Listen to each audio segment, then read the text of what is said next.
Ladies and gentlemen, boys and girls, it's been about 2 weeks since you've seen this face with anything new. My name is Chris Branson. I am the host of From the Cheap Seats Wrestling Podcast. You can find me here on the X machine, the Twitter machine, as Bully Ray likes to say it. You can subscribe to the YouTube page and watch this over and over on demand. Today, we're going to talk about the last 2 weeks, or at least last week and a half, of professional wrestling. All brands, nothing's off limits. Uh, Today is I'm going to try to be quick on a lot of points, but also kind of go in depth on some things.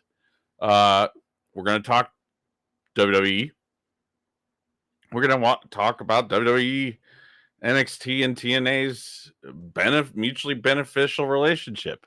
We're going to talk about AEW and what might help AEW get to the next step and increase eyes on the product, as well as that rating. Let's see here.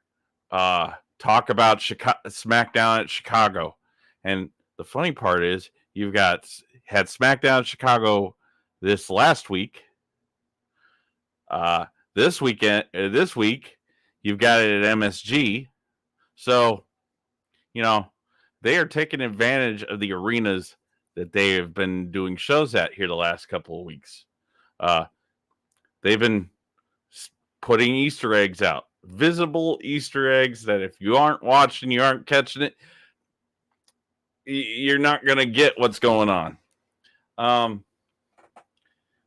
Talk about, in regards to the new bloodline, we're going to talk about OG versus New Blood, as I like to call it. And then we're just going to talk about WWE and how WWE, the business is just chef's kiss. Triple H and even Shawn Michaels down there in NXT are just making magic happen. With that being said, we're going to go right into the first topic today. I'm not even going to talk about shows. Not today. I'm not going to give you a recap. I mean, most of y'all have seen the shows between the brands, between the different companies, the last about week and a half. So really, I'm not going to insult your intelligence. I'm not really going to leave you here going, he's just going to talk about the show. No, I'm going to talk about a few of their shows, all kind of rolled into one. First, Clash at the Castle. Clash at the Castle was a great show. The I Quit match delivered yet another classic between Cody Rhodes and AJ Styles. I have no arguments with the finish, and I kind of get why, Cody kind of shows his more, I wouldn't say sinister, but more vengeance side in some matches as he has. The women's title match between Bayley and Piper Niven. Piper Niven showed why she belongs in the title picture. No way you're going to make me feel a different way about that. Some people might not understand through her thick Scottish accent what she's saying, but that woman has some God-given talent, regardless of her look, her size, whatever you want to try to base your bias on or your prejudice on her talent. The woman can deliver. And Bayley, what's the say about Bayley other than Bayley does her job, does her part? She puts out great matches with every one of the women's talent that's in the company right now. Let's see here. What else? The triple threat tag team match for the women's tag team titles between Jade Cargill, Bianca Belair, Zoe and Shayna, and then Alba Fire and good old Isla Dawn. I thought it was a great match. Okay, there was a few botches. Nobody's perfect. You really can't saddle, talent in that match for making mistakes. Some people are. It just takes fine tuning, finessing. I'm not going to scold Jade Cargill because I think Jade Cargill is much more improved than people have been giving her credit for when she was in AEW. And that's not to say she was, horribly green when she was in AEW. You learn as you go. She kind of came late to the game, but she's making up for being late by putting in the work, whether it's down there in Orlando, at home here in Texas, whatever Jay's doing to improve. And she has Bianca Belair as a tag team partner. So in all honesty, she has a wealth of ability to get better and to up her game. Yes, okay. There was the tap from the rear naked choke, and the ref didn't catch it. And as you've been seeing here lately, taking advantage of one finisher being dropped and getting the pinfall while throwing the person that put the finisher on the eventual pin talent gets thrown out of the ring. I mean, it's kind of a nice scapegoat, or a way to scapegoat those moments. Isla Dawn and Alba Fire, well deserved. And especially after the week that Alba Fire had personally off TV, I think it was the right call. Isla Dawn gets her face on TV more. I mean, she's a beautiful woman. She's a very talented woman. You saw that in NXT UK when she was there, and the move over to Orlando when they combined NXT UK and NXT Prime. Yeah, we'll call it NXT Prime in this argument. Let's see here. What else was on the card?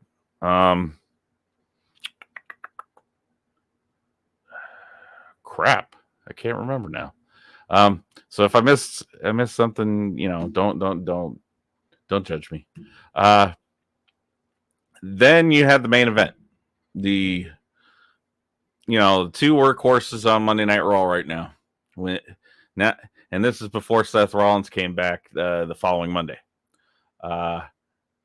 Damian Priest, Drew McIntyre. You see why they're in the main event picture.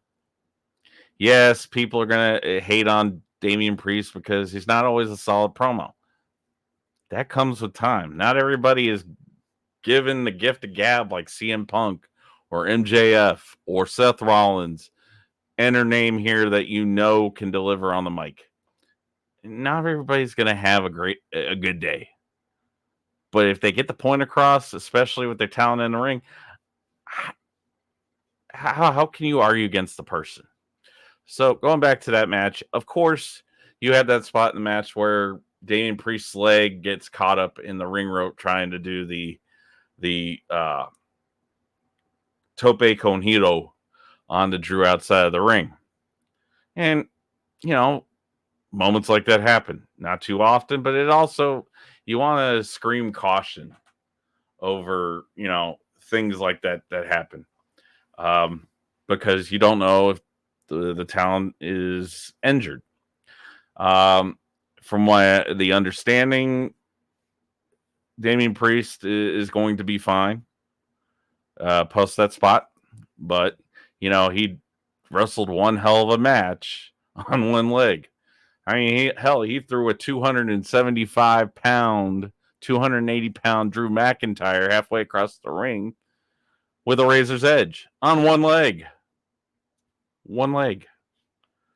Drew McIntyre is obviously still showing why he is very much a hybrid heel right now. A lot of things he's saying is true. You're not going to necessarily have people that like CM Punk. Yes, he's dredging up all CM Punk's past negative characteristics, qualities, whatever you want to call it. But, what this is the classic tit for tat, babyface heel, whatever you want to call it, just two main event talent, getting the goose of the other.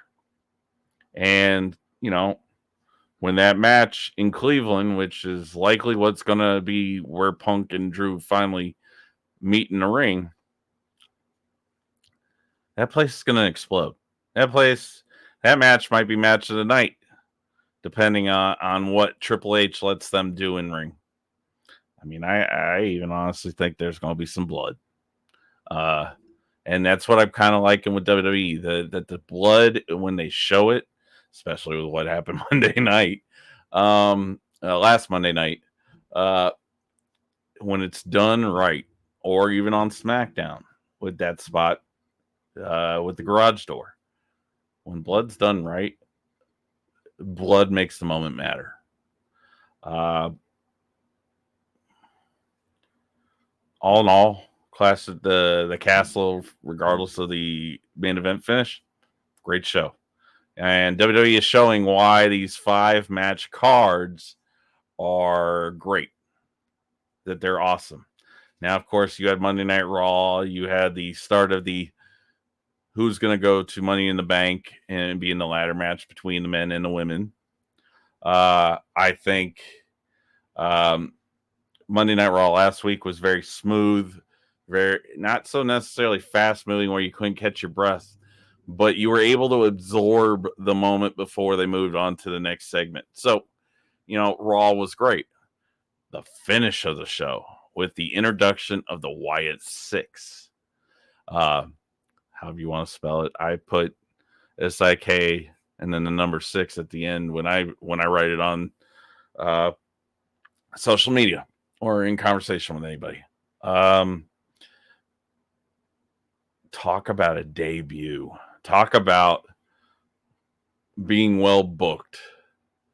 That moment was crazy. And what I like about Triple H, if you remember second season of Loki, where you see Loki kind of trying to save the sacred timeline, and then he turns into the god of stories instead of the god of mischief, and he's sitting on that throne made of all the threads, the branches, whatever you want to call in regards to the multiverse. I think Triple H and what he has now with his regime, they think multilateral, to where you could see the branches going, oh, okay.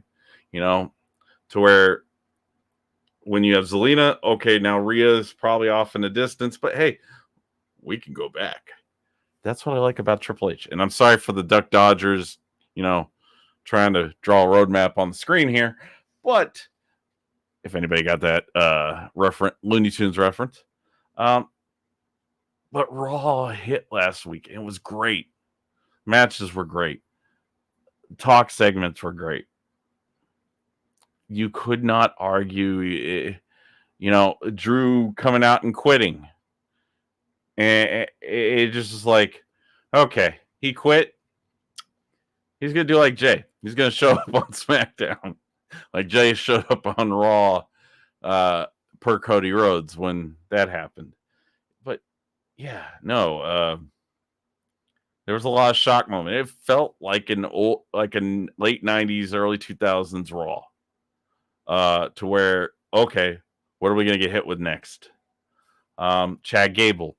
Chad Gable being the primary pictured victim of the Wyatt Six, and where he's going with this potential faction with the Creeds and Ivy Nile versus Otis, and I guess the former Misfit Alpha Academy, and that's no dig at Akira Tozawa or Maxine Dupree. But it's going to be interesting where this goes, especially with the Wyatt Six still haunting Chad Gable as of this week's Raw. And then SmackDown in Chicago. Talk about getting slapped in the face with some brutality. Oh my God. It was a good show. I'm very happy that Chelsea Green got the huge pop. And when you have a heel that is getting a babyface pop in Chicago, you know you've made it. You know that if the crowd's popping, you've made it. You're over. Whatever term you want to use. you're established in the eyes of the WWE fan. And Chicago is a very hard city to impress. If you impress in Chicago, fans will follow you. If you, excuse my language, shit the bed, they're going to let you hear it too. Andrade, I'm glad that, Andrade and Carmelo Hayes, just like I believe Chad Gable and Jey Uso, are part of this ladder match. They're showing you what is the future main event picture, who they're going to put their stock into in the coming months and years. Andrade deserves a potential shot at the WWE Championship on SmackDown. Same thing with Jey Uso with the World Heavyweight Championship on Raw. Jey Uso, since separating per se from Jimmy, has gotten immensely better. Yes, okay, you got the Yeats and stuff, but cool. You know what? Jay has set himself apart. Jimmy is doing his thing and ain't gonna dig on Jimmy. When that OG bloodline reunion hits, boy, howdy, it's gonna be loud. And then this week on Raw, this week on Raw was good. I'm kind of glad that they took the tag titles off of Truth and Miz. It kind of wasn't going anywhere. No, and that's no shot at Miz or Truth. Truth's the natural, as everybody says, a national treasure. That man should have his own wing of the wrestling Smithsonian when the day he decides to hang up his wrestling shoes. The Miz started the show doing commentary, which he was not bad. Dude's got a future once he also calls it a day. Michael Cole this Monday, is showing you why he is the wrestling commentary god that he is and has further evolved into since the Triple H era has taken over in WWE. And like I was saying to somebody the other day, long-term story writing and booking is what's bringing people back to WWE. That the storytelling, the booking makes sense. It's not 50-50. It's not, I think I know what the fans like. WWE is listening to their fan base under the Triple H era. And hell, he's got Bruce Pritchard, Paul Heyman, Michael P.S. Hayes. His producers are rather well talented and structure a match. He's got Nick Aldis and Adam Pearce, who are two former NWA world's heavyweight champions.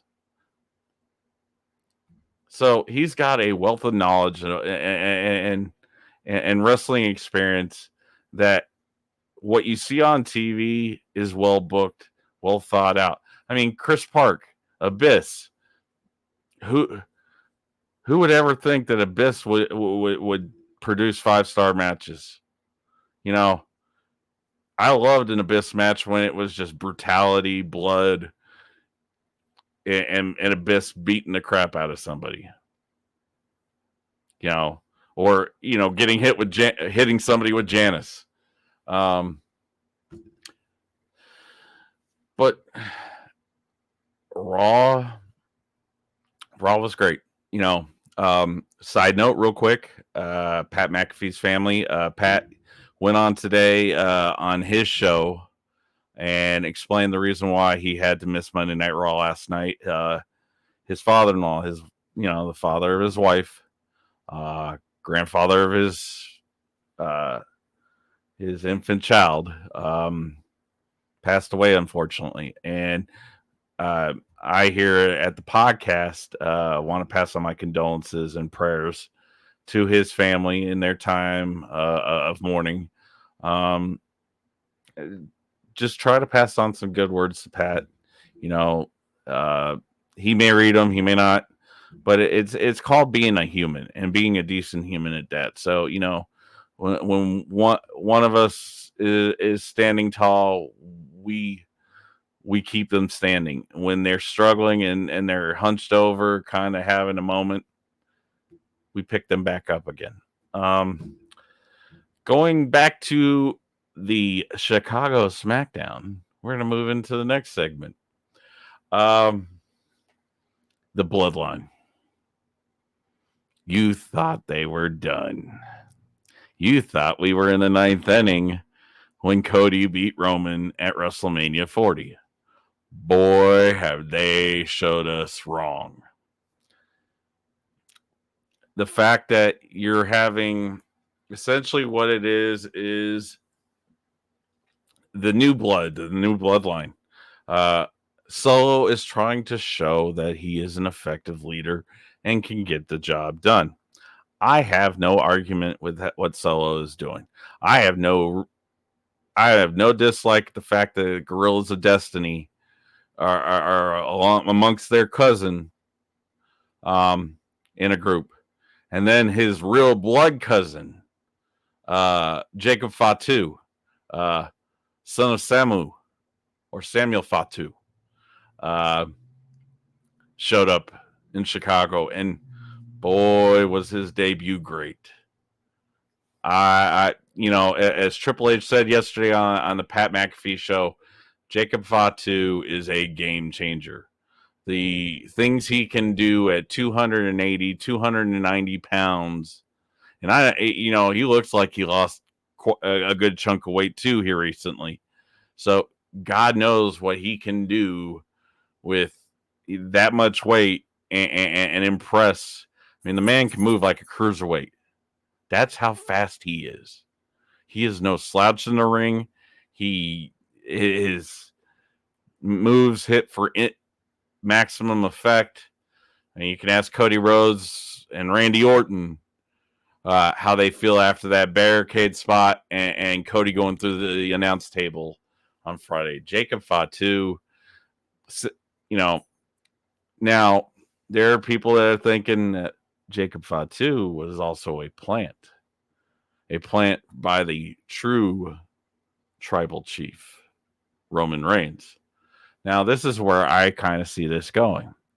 You're having right now you got the tribal heir trying to maximize his worth as a potential leader of the Samoan dynasty, the Polynesian wrestling dynasty, that the Anawais, the Fatus, and other wrestling lineage that the Samoan and Tongan and Fijian bloodline has fed into the Polynesian wrestling legacy and history. You're going to kind of see him stepping on the toes of the tribal chief.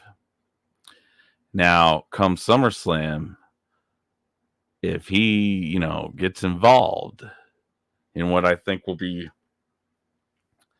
the main event, which will be Cody Rhodes versus Solo Sikoa there in Cleveland, I have a feeling that you're going to build towards the tribal heir versus the tribal chief. But what Survivor Series is eventually going to do as heading to War Games there at Survivor Series is going to be even more interesting than the other part. Why do I say this? Let's see here. Jacob Fatu might be a Roman plant. Jacob Fatu moves over and assists the OG bloodline, maybe with a CM Punk or maybe with Sami Zayn and the reuniting of the Usos. That's one route they could go with this. Haiku, now that he's no longer with New Japan, is rumored to be headed to WWE himself. So who knows how that's going to factor in. And he is the youngest brother of Tongaloa and Tama Tonga. I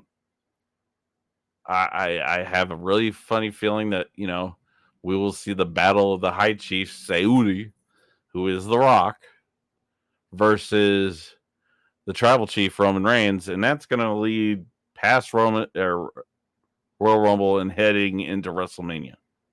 Now I know people are sitting there saying, "Well, they're talking about Rock and Cody Rhodes at WrestleMania."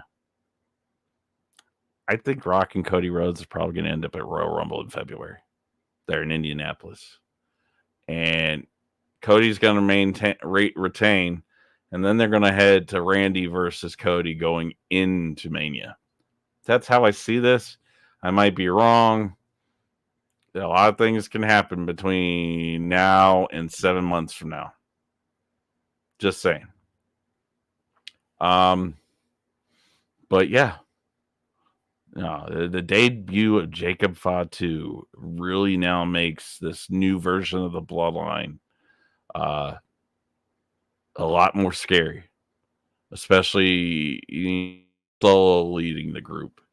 I feel kind of bad for Paul Heyman right now, and that moment this weekend with Paul Heyman hugging CM Punk, and then CM Punk being introduced essentially to the Bloodline. So who knows? I mean, somebody floated the other day. I think it was Mark Henry or Bully Ray on Busted Open floated the idea of, oh my God, could we have the potential of a new Dangerous Alliance instead of Bloodline versus New Blood? So, and that's including Punk and Brock. Once Brock gets past all this stuff with the Janelle Grant lawsuit. But it's going to be interesting to see. We're not in the 9th inning. We sure as hell aren't even in the 7th. I'm pretty sure that we're at the bottom of the 5th, top of the 6th with this. I mean, it's still got some legs, and it's still moving.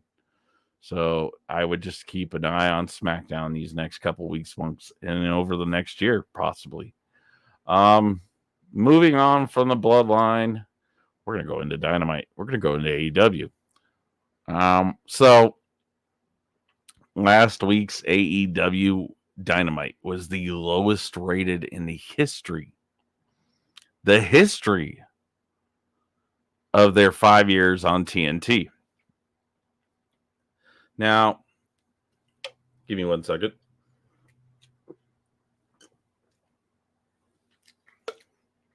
Now you have people they're tribalists.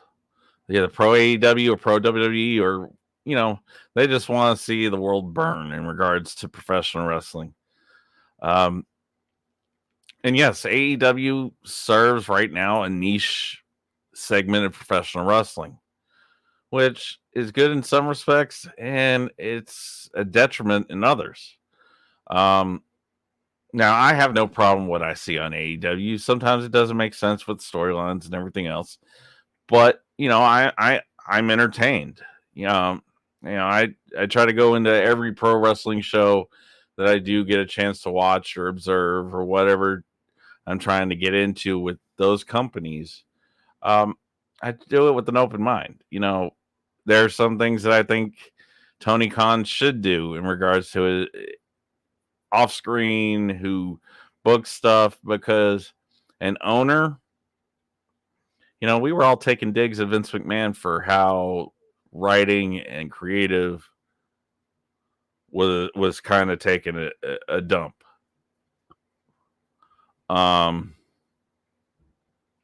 These days, we have Triple H. Tony Khan needs to find his Triple H, a wrestler who has a creative mind. As some people have put out,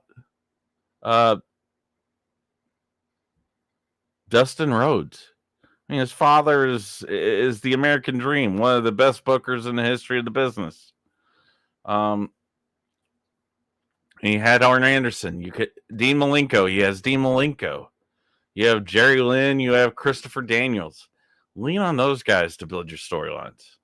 You can broaden out the AEW versus the Elite storyline by leaning on your veterans and anything else in there. I mean, hell, we had teases between Osprey and Swerve heading into Forbidden Door. We had Osprey and MJF tease last week. How that got only 500,000 viewers is crazy. Now, I'll tell you why I think AEW is hurting. Excuse me. What does WWE and TNA have that AEW doesn't have right now? And if you're following along and you're kind of sitting there going, "Oh, Chris, well, I mean, I think we all know the answer." Yeah, they don't have streaming. They don't have video on demand. Yes, you can DVR the stuff. You can go on Triller. But Warner Brothers Discovery, who is the parent company of TNT, TBS, and Turner Sports in general, would benefit AEW by opening them up via the Bleacher Report app portion of the Max app. Take all the old the last 5 years of pay-per-views, the last 5 years of shows between Dynamite, Collision, Rampage, even the AEW Dark and Elevation stuff. Put it on Max. Open up the eyes to a whole different crew. That's how you attract a casual fan. I mean, look at Peacock. Look at the WWE Network. Look at TNA Plus. That's how these companies are getting more eyes on their product, is because they have streaming services. Honor Club through the Ring of Honor. That was a great thing. It was an amazing thing in regards to broadening an audience, especially with the casual fan or the hardcore fan. The hardcore fan could go back and watch pay-per-views that, like, I get to go watch Wrestle War 92 and watch Sting Squadron versus the Dangerous Alliance. One of my favorite matches in the whole thing was Michael Rotunda and Terrence Taylor versus the Fabulous Freebirds for the United States heavyweight tag team championships. So there are things that both sides of the fandom in professional wrestling can get into, that can thrive on when you have streaming. You can go back to moments like the ill-fated, exploding ring match. I mean, like it belongs on Rotten Tomatoes, like worst wrestling moments ever portion. But, it was great comedy with what they did. You're not trying to blow up a ring with talent in it or people within distance of it. But either way, AEW needs to go beyond just Triller and YouTube. It needs to be on Max. It needs to have an ability for people to view it video on demand if they need to. Once they do that, the potential for AEW's ratings and everything else to increase is there. That enough said. AEW has a deep enough roster between their men's, women's, and trans talent. Yes, I said trans. I'm not gonna diss Nyla Rose. Liz is a trans female. That's her life. That's her decision. You will not get hate from me on it. I believe everybody has a right to live how they feel, how they are, as long as they aren't doing anything illegal. And if you try to use God in the argument, look, I go to church every Sunday, every Wednesday, and I still treat everybody as a human being, as a child of God when I interact with them. Nobody gets dissed. We're all inherent sinners. Not one. I cannot judge one person without highlighting the sins that I have brought upon myself and others. Nope. Anyhow, getting out of the religious political conversation. with this new deal that hopefully AEW gets with Warner Brothers, that it leads to being on Max. These third-party apps are great in regards to international business, but home-based business should be on Max. That's what I think. If Tony Khan can get on Max and get into the Bleacher Report portion of the app, much the better for AEW. Because there are people, there are families that depend on, these television shows and these pay-per-views to succeed and to be packed or loaded with fans. Yes, it does suck to see a whole one side of an arena just flat out empty.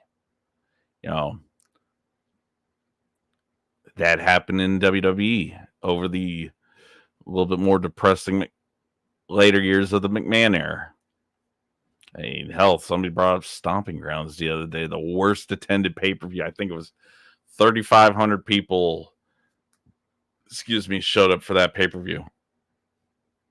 That they never even showed a view of the hard camera side. So, yes, all companies have gone through horrible moments. The benefit of TNA in years past, they had the Impact Zone in Orlando, and NXT has the Capitol Wrestling Center or the Performance Center there in Orlando. MLW and before Ring of Honor was swallowed up by AEW, they had in-house, they could go center stage in Atlanta or yada yada. I used yada yada in a wrestling conversation, but ultimately,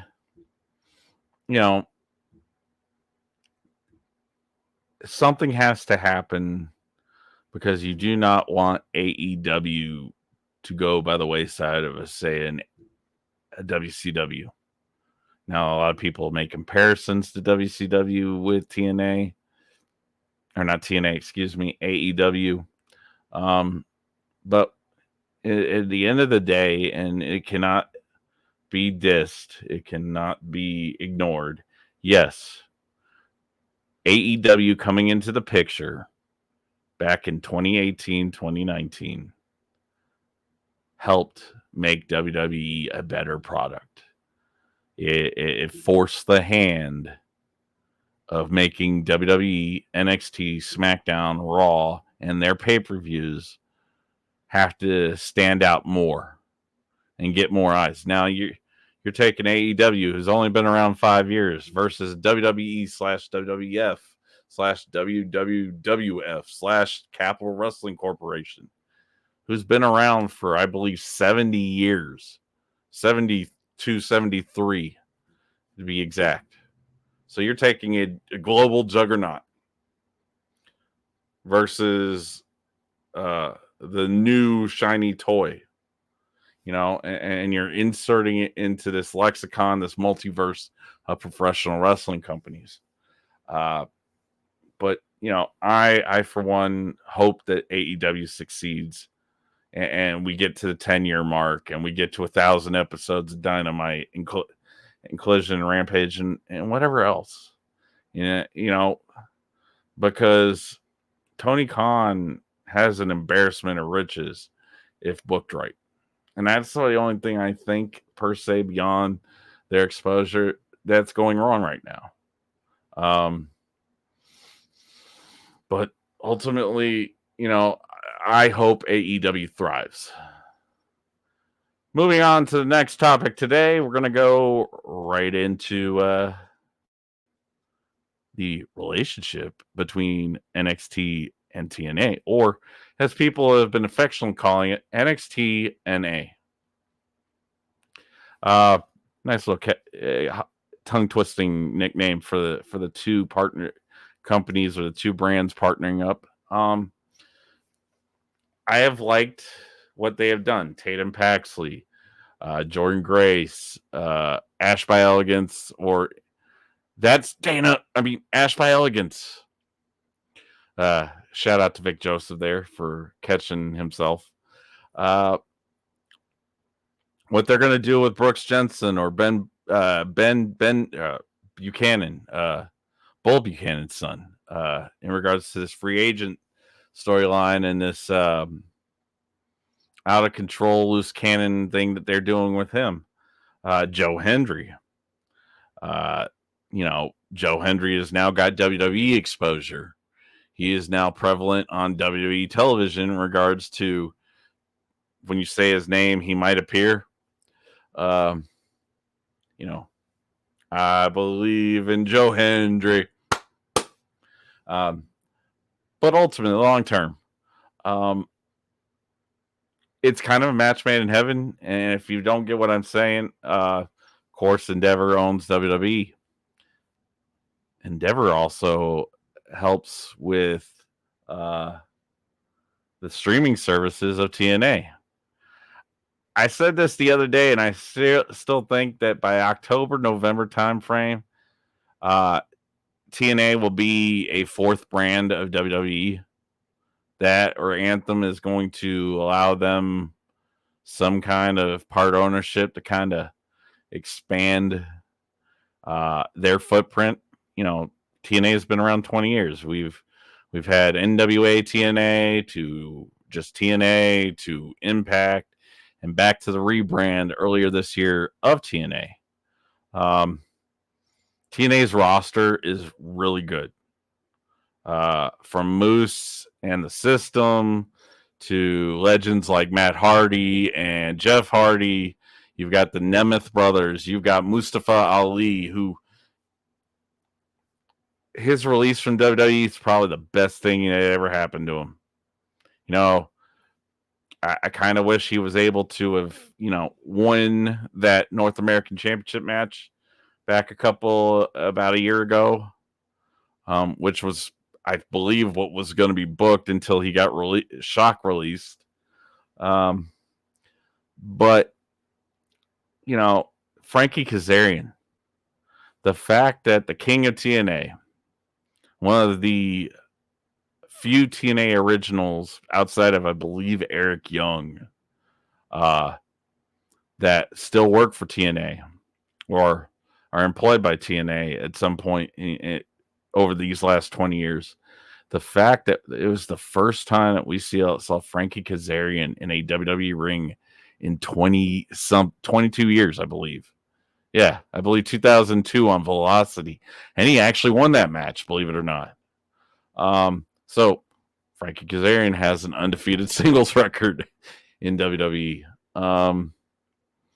But between the NXT women's division and the Knockouts division, the men that are a part of both companies and their heavyweight and mid-card title division with the North American Championship, there is an embarrassment of riches there. I use that term again. In regards to dream matches. I mean, I would love to see Steve Maclin back in NXT and kind of show the world that he is just more. He's much more than a forgotten son. I mean, hell, he was TNA World Heavyweight Champion recently. So there's such things that they can do. Hell, Eric Young back in an NXT ring, or even maybe a SmackDown or Raw ring. I mean, before Bray Wyatt unfortunately passed, rumors were that Eric Young was supposed to be a part of this Wyatt Six back when, Bray was introducing Uncle Howdy and kind of slowly creeping back into the Fiend. So, the possibilities are endless with this relationship. And I only think it thrives if you get the right creative minds. I mean, you have Tommy Dreamer. Tommy Dreamer is not a slouch when it comes to creative. You have enough veterans that they know how to book something to where even if their opponent's going over, it's a benefit to them still. So keep rocking on there, NXT and TNA. We're about to get some really good television between Tuesday and Thursday nights. That being said, we're going to head to the go home portion of the show where, it's time to sign off and kind of do things. Because, as a parent and somebody who's trying to find a job beyond this podcast, that takes some time away from me being able to do this 3 times a week. I'm kind of glad to be able to do it at least once a week if I can right now. But as I have said in the past, if you're a professional wrestler, a professional wrestling company, an owner, a podcaster, somebody looking to do podcasting, look me up. Let me know what your interest is in and see where we vibe, we gel. I really have no issue with putting also over veteran businesses. And if you're a veteran professional wrestler, a military veteran, let's talk. Let's let the world see what you did besides just professional wrestling. If you're a veteran-owned business looking to sponsor somebody, hey, I could use some advertisement revenue, and I'm pretty sure you could use the word of mouth, digital word of mouth, to get your business over. So let me know, and let's be mutually beneficial to each other. If you don't already, I am on Twitter or X or whatever you call it at FTCS Podcast. If you're going to subscribe on YouTube, it's just the same thing from the Cheap Seats Wrestling Podcast on YouTube. It never hurts to have more eyes on this and more opinions even. But next week I am going to just watch television and enjoy my birthday next Thursday, and really kind of just soak in family time. As here lately, I've been dealing with medical emergencies. Family's going through a little bit of an issue now, which is personal, so we're not going to delve too much into it. But I'm just going to enjoy and embrace the time that I get with my family, especially my daughter. She's a very important person in my life. I'm pretty sure I've made mention of her 500 million times. I also have a surprise coming up that I'm not even going to tell somebody until close to their birthday what's going to happen. But beyond that,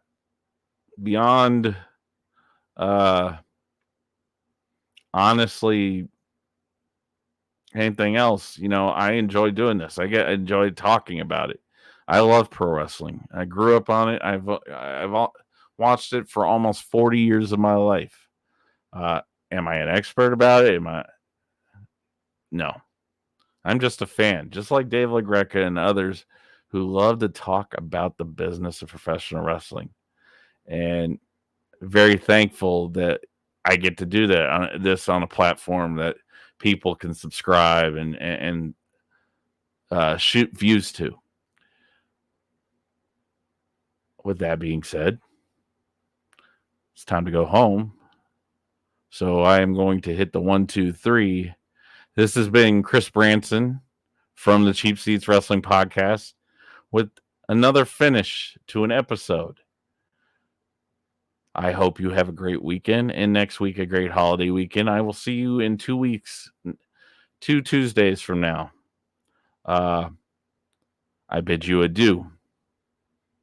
I'm not even going to do the Kenny Omega thing. Mwah! Bang! I bid you adieu and good night. Bang. One of these days I'll get it right. Sorry, Kenny.